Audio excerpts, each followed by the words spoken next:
everyone. I'm Kathy Schmitz, Executive Director of the Vilas County Economic Development Corporation. Thank you for joining us for our Lunch and Learn, Zoning and Licensing for Small Business. So whether you're launching a new business or planning to expand, understanding zoning and licensing is essential. Over the next hour, you'll gain clarity on the rules, processes, and necessary approvals to save you time, reduce stress, and keep your business plans moving forward. Our two panelists today are David Sodenwasser, and he is the Vilas County Zoning Administrator, and Bobby Halata, Environmental Health Technician with the Vilas County Public Health Department. So before we begin, we extend our special thanks to Associated Bank for their generous support of this program and who support small business and our mission to build a strong, resilient Northwoods economy with an entrepreneurial mindset. And one operations note, we're pleased to welcome Lisa Mishka to our team. Lisa is serving as our new program manager for our small business and women in business programming. So you may be hearing from Lisa as well. So Lisa, welcome. And so what questions do you have for David and Bobby? Please put them in the chat. Also, during and after the program, we will post a brief program survey.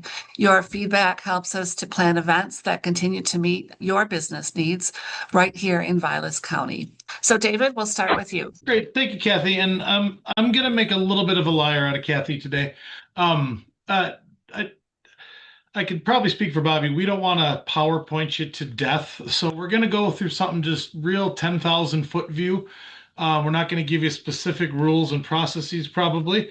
But Bobby told me she kept it to 5 slides. So I kept it to 5 slides. And we'll start there and then we can take questions from whoever wants to ask questions.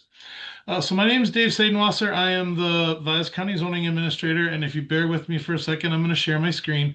I got just a really quick sort of introduction into kind of Vilas County zoning and how we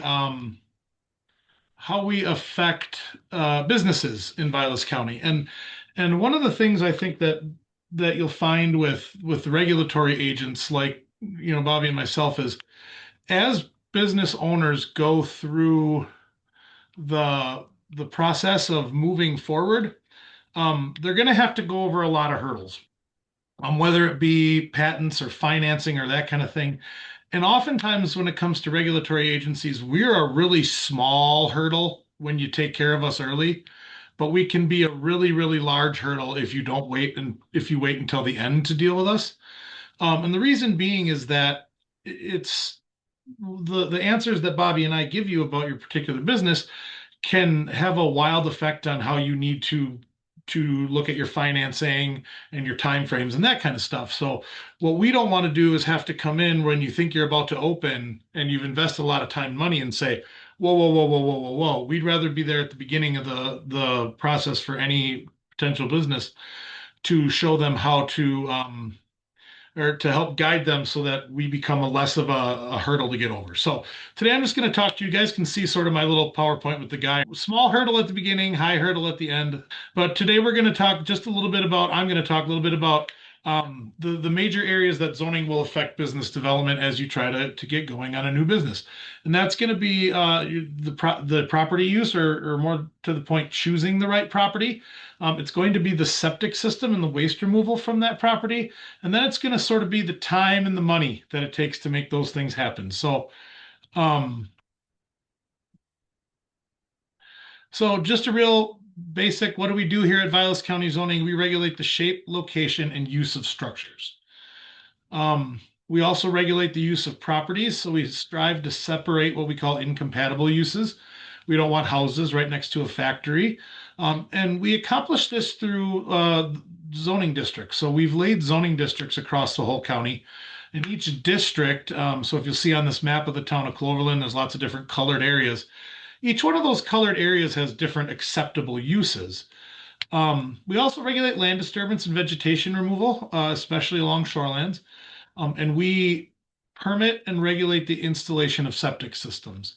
So those are sort of some of our major functions. When it comes to doing a business, it's really important to choose the right property.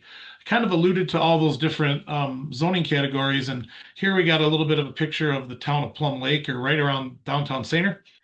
Um, the uses that you're allowed in the yellow areas are much different than you're allowed in the sort of teal or the pink or the purple. So as you go through business, if you're looking to open a business, it's really important to buy a property that's zoned correctly.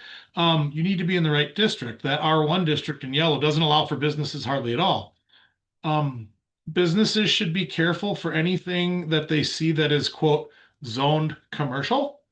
I see that on a lot of signs and a lot of advertisements. And the reason I say that is because not every commercial zoning district allows every type of business.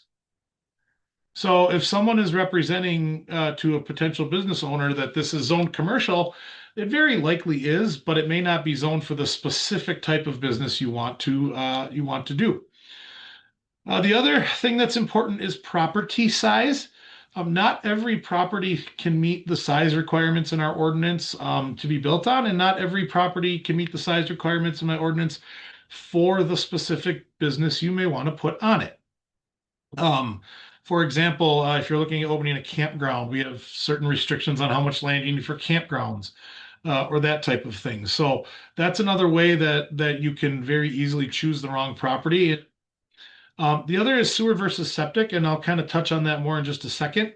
But whether you're hooked up to a municipal sewer or you're on a septic can change radically how you go through your business planning.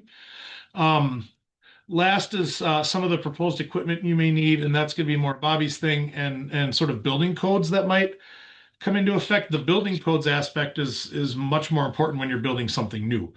But these are all things that can derail your business project really quickly, and they're things that we're happy to consult with prior to purchasing a property. So if you are looking to open a business in Vilas County, and you're looking to acquire property to do it on, it's really smart business sense to um, talk to our office early on, because we can kind of go through what properties may be appropriate and what you should be looking for. To again, make that hurdle much lower. It's a lot easier to find the right property to begin with than to buy the wrong one and have to change midstream. Um, sorry.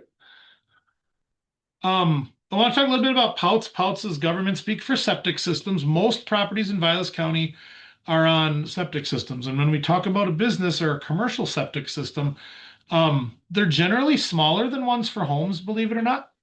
There's lots of ways to compute how big they have to be.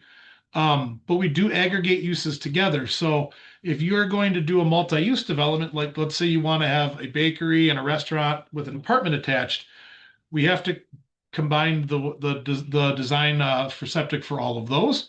We also have to include things like outdoor seating or to-go meals into that, because those create water usage. 12,000 gallons per day is like sort of the magic number where we cap out and septics start to get really complicated. Um, Believe it or not, though, it's pretty rare to hit that. The main things, if you're going into business that's going to hit a 12,000 gallons per day, are things like campgrounds or mobile home parks are the areas that hit that the most. The other thing we look at when we talk about commercial septics is the strength of the water coming out. Um, Domestic is similar to what comes out of your house. We have at risk, we have high strength and non-domestic types. So domestic, like I said, is what similar to what comes out of your home. It's going to be things like offices. If you're doing some sort of park or a retail store, those are generally domestic side strength waste, because it's just toilet waste coming out for your employees and your guests. At risk are things that sometimes are high strength and sometimes aren't. So that would be if you're doing a daycare and you intend to do meals, or if you're doing a nursing home, those sometimes get in between. High strength waste are things like bars and restaurants. Schools are high strength if you're doing that kind of thing. If you're doing a campground, your dump station is considered high strength waste. And then there's a lot of businesses that create what we call non-domestic or industrial wastewater. Things like brewery. So the waste from your brewing processes are non-domestic. Kennels, like where you wash dogs or you're cleaning out the dog kennels themselves, or if you're trying to do auto repair, that type of thing, the floor drains for your mechanic shop are non-domestic.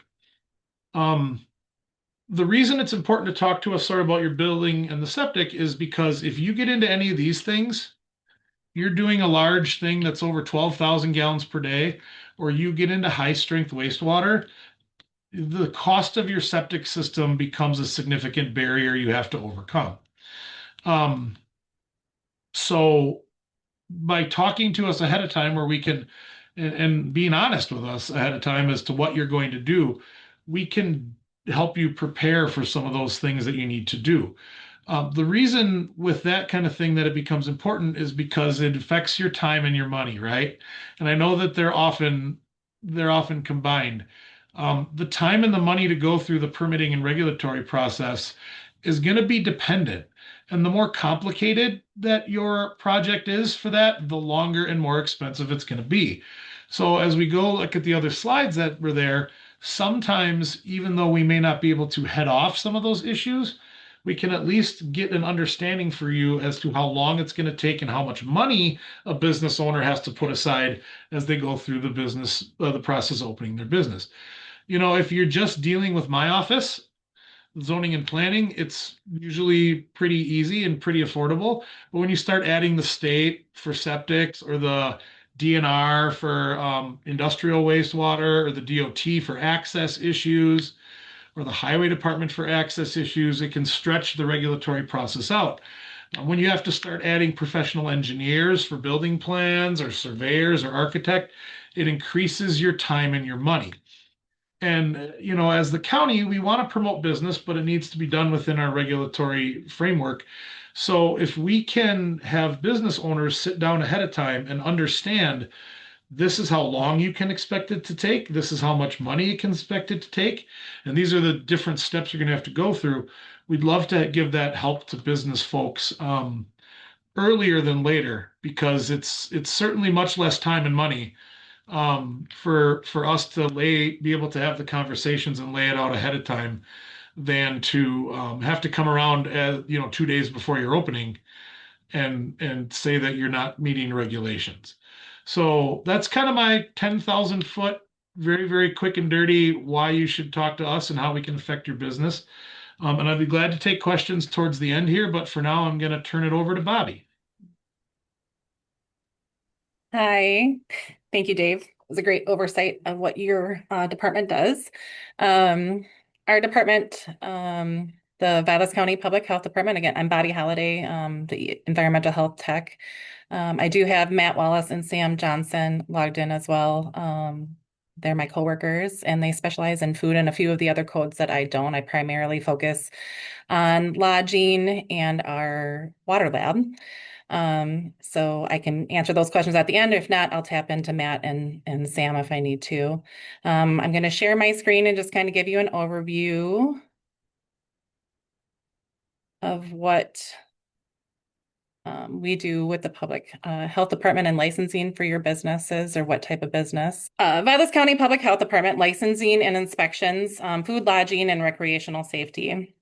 So a little bit about us.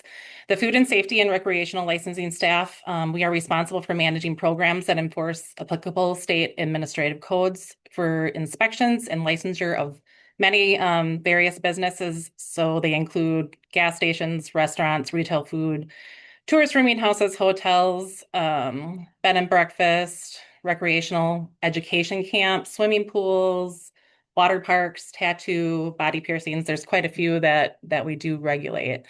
And these also require pre-inspections.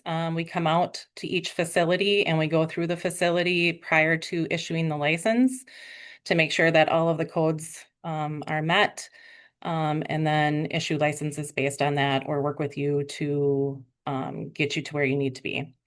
Two of the big ones that we work with are the ATCP 75 Wisconsin Food Code and the ATCP 72 Hotels, Motels, and Tourist Rooming House codes. These are state codes where David's stuff is more is county-based and gets into the DNR and that type of stuff. Our codes are under the DATCAP, Department of Agricultural Trade and Consumer Protection.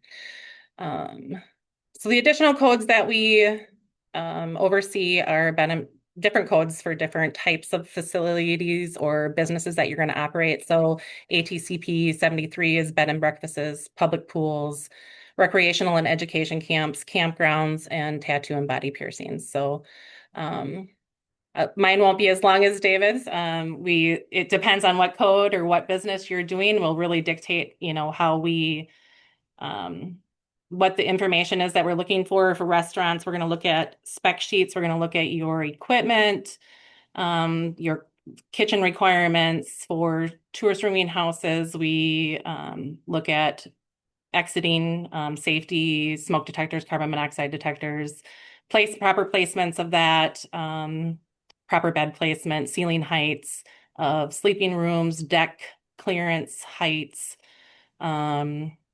guard spacing, that type of stuff as well. So just a little overview, all of our applications, all of our, a lot of good information can be found on our website. You can email us directly, or you can email us with our Vilas County Public Health email that goes to all of us, and the right person will answer your question. Matt and Sam, I've been with this position in one capacity or the other for the last year. And then Matt and Sam are relatively new. So they currently are going through some training.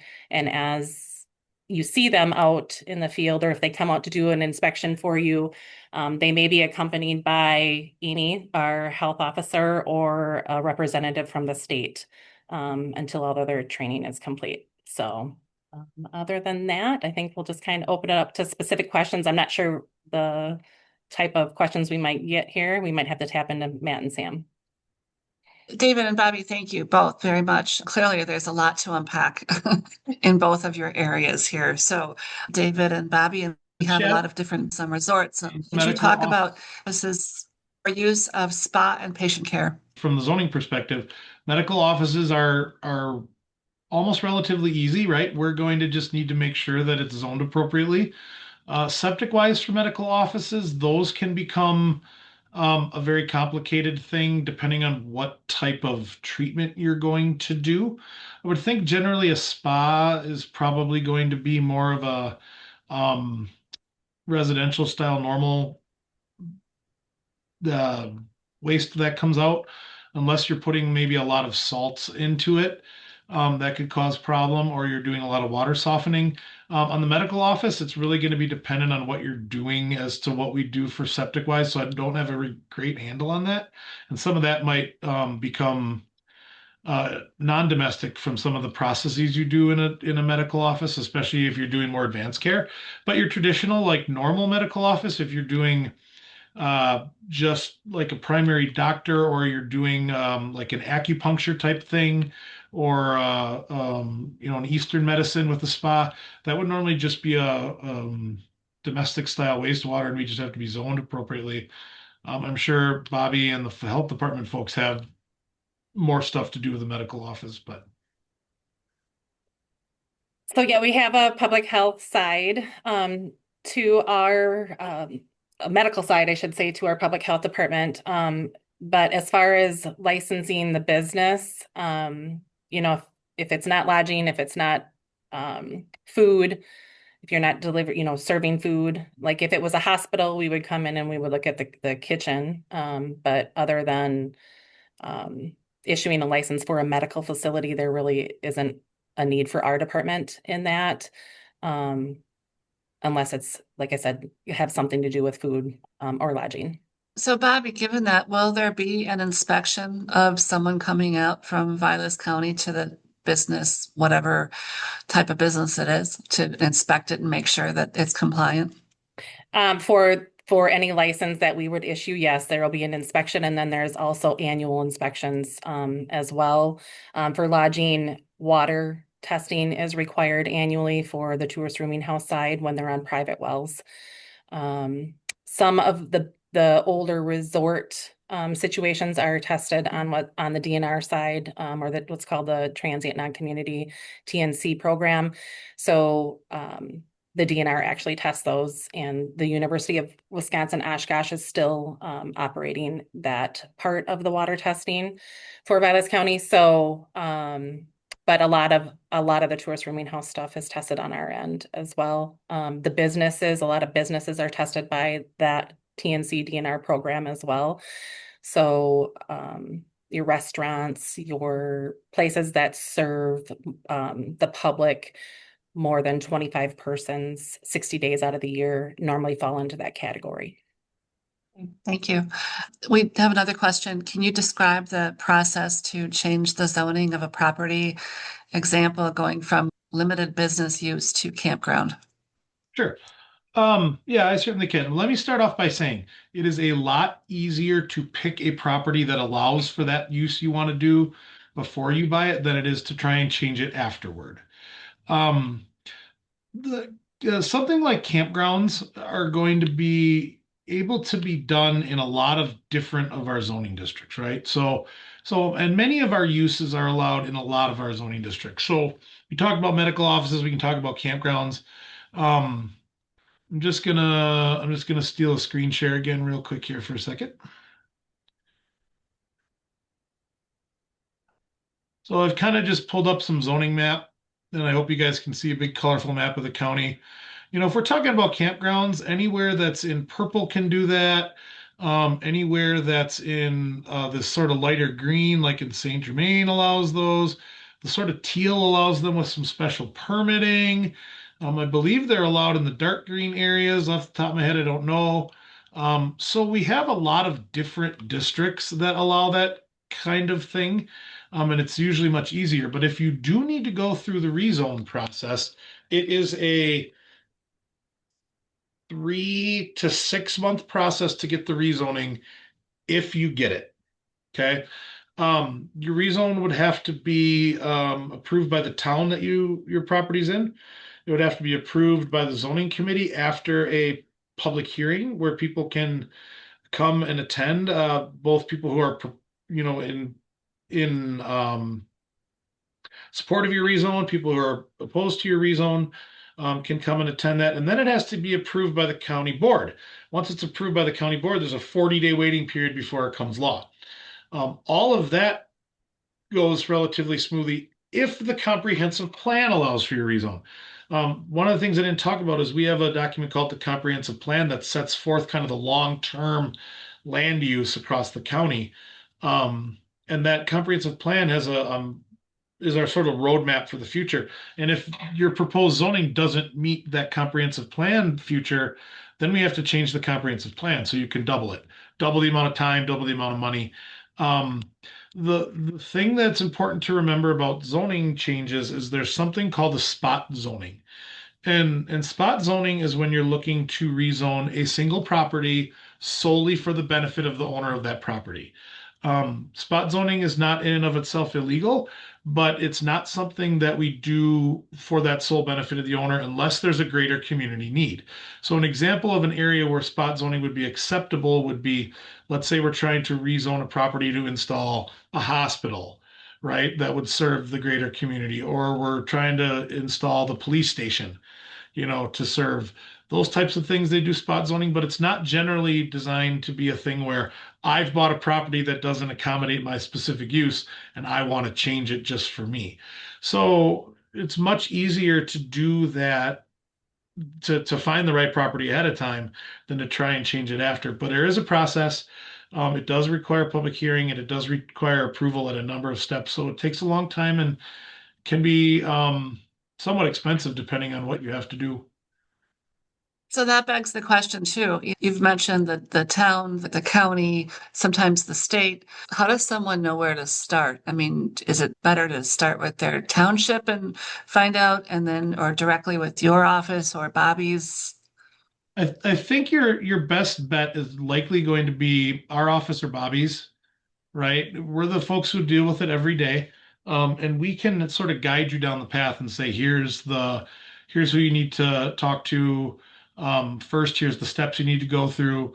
Here's where you need to start. If you start at your towns, a lot of them are great, but a lot of them don't deal with this every day. So they're not always going to know all the steps in the process you may need to take to open your business or to get what you need done. Whereas, the public health department and us in zoning, it's what we do for a living. So Great, thank you. So Virginia has a question, which would come first, zoning or licensing on an already established property that has been an active resort from the 1940s through 2009 that is now looking to reopen, especially when the code has yet to be determined by the state health department. I'm going to make the recommendation that you start by talking to the zoning office. And the reason I'm going to tell you that is because if you were an established resort and you stopped acting as a resort since 2009, any grandfathering you may have had likely goes away. Okay. So if I tell you you can't use the land for what you want to use it for, all of the things that the health department's going to tell you you have to do in terms of internal improvements, smoke detectors, railing heights, all of those sort of public safety of the space things are going to be moot because I'm going to knock on your door and tell you you can't operate the business you want there. So once you come through zoning and get the approval to say, yes, you can operate the business or it's permitted in that district or the property meets it, then I think the appropriate time would be go and have the conversation with the fine folks at the health department as to what like structural improvements or specific improvements that you need to have. Okay, so she says, thank you. This step was not explained to me last year when I began this, so it's helpful. Thank you, David. So, given that, do you guys, for convenience for the business owner, for example, could someone meet with you and Bobby together, or is it completely separate, or is there a way to have everybody in the same room at the same time, if you will, just so that they're not bouncing from office to office, or how can that work out for the business owner? Who wants to answer Either one of us that? can take it. Who We're not wants a to answer that one? The answer can be no, but just asking it anyway. yeah. The flow usually works pretty good. I work very closely with the zoning department, and so a lot of times if we'll even make copies for them and send them down to the zoning department. It's right down the hall, down one floor. We're not opposed to meeting with somebody if they have a detailed, if it's a bigger resort or if it's something that needs more time. We can come together and definitely schedule a time. I also inspect and in the field quite often. So it just depends on what fits our schedules. And I mean, Matt and Sam both inspect as well. So just depends on our availability. And I mean, we're always available to try and make time to accommodate what needs are. Yep, I would agree. The getting a time when everyone's available is the hardest part about putting those types of meetings together, but we do them, and we are glad to try and do it in one stop. My office has four what we call deputy zoning administrators that do our daily permitting, so they're usually the ones that would do that kind of thing with you to help walk you through. So in terms of the process, does everything have to go to a zoning and licensing committee here, or does it have to go to the county board, or is it just working with your individual offices? Depends on what you're doing. On the zoning side, you're 90% of what you do is likely going to be handled in-house. It's going to be a rare thing where you have to go before the zoning committee. It's going to be a very rare thing where you have to go before the county board. We have some uses that are what's called a conditional use permit, where you need to meet certain criteria that you have to go in front of the zoning committee and get approved for. But by and large, it's handled through the office for zoning stuff.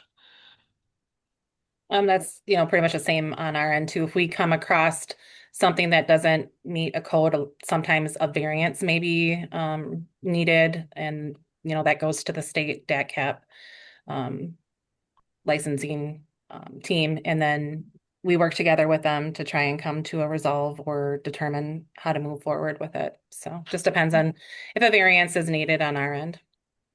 Okay. And then I had a question. Are there any major upcoming changes to zoning or licensing in any way that people should be aware of here in Vilas County? I know again it's individual by the business, but is there anything in general that's might be coming up that people should know about? I don't have anything earth shattering. I know Bobby's got some changes that are sort of happening or just did. Yeah, we had a new our new lodging ATCP 72 code was published January 25th, 2026. And so we've been working with our current operators and then to help them with any of the changes. There were a couple things that were implemented in that. One of the big ones, when you're not like a CAD drawer, you're not a drafter, is a safety evacuation plan is needed for right down to like a residential location now as well. So just working with our current operators and then informing our new ones as well what the requirements are, trying to make sure that they have the new ones ready to go so that we can check all our boxes by the time we get there. We don't have to come back out for a reinspection, charge you again for some type of reinspection.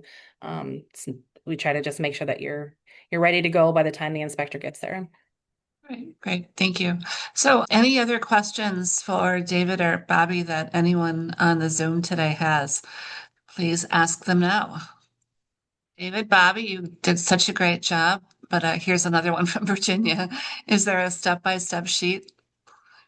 So I don't have an exact step-by-step sheet. And the reason is because it's going to be different depending on what business you have. Right, the steps are going to be different. And so I've looked at doing one and it turns into this sort of weird thing with all these branches and like a bad roadmap. But I think that we can probably develop a very 10,000 foot one um, for roughly what you need if you're doing a business. But the specific steps in the specific order are going to be dependent on what business you're doing and what aspects of it there are. Whether you're building a new building, whether you're using an existing one, and that kind of thing. But we can make some type of at least 10,000 foot guidance, I should think. I just don't have it right now. Okay. Bobby, for you or? We had one for lodging. We have not put one out for that since the new code. We're unsure if we're going to. We made a fact sheet that we shared out on our website.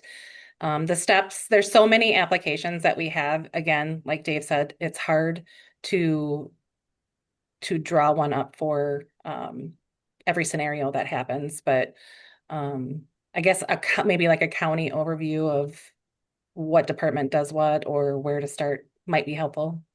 It's Yeah. good feedback there. Anything else that either one of you would like to share? It seems our questions have pretty much ended here. So, Yeah, um, one thing. I got one thing for you, Kathy. Um, and this I'm going to ask because I see Virginia asked about the step by step. Is this type of thing something that you would find helpful? Just a quick and dirty fact sheet?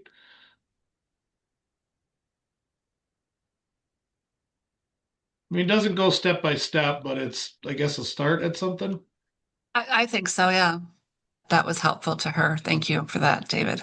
I think the nice thing about this program too is that you're getting to meet the people behind the scenes here, and even the ones who couldn't attend. It's really kind of a heads up that, just as you said, David, it's really important to plan ahead before you want to open up your business and find out that you didn't get the right license or you didn't get this inspection or it wasn't zoned for this or your septic isn't big enough or whatever. So I think that's really the message that we want to send is work with us and our colleagues, work with David, work with Bobby and their teams because we're all here to help. So Yeah, and we don't want that. And I know there are people out there who have had that experience, even when they've tried to do their due diligence.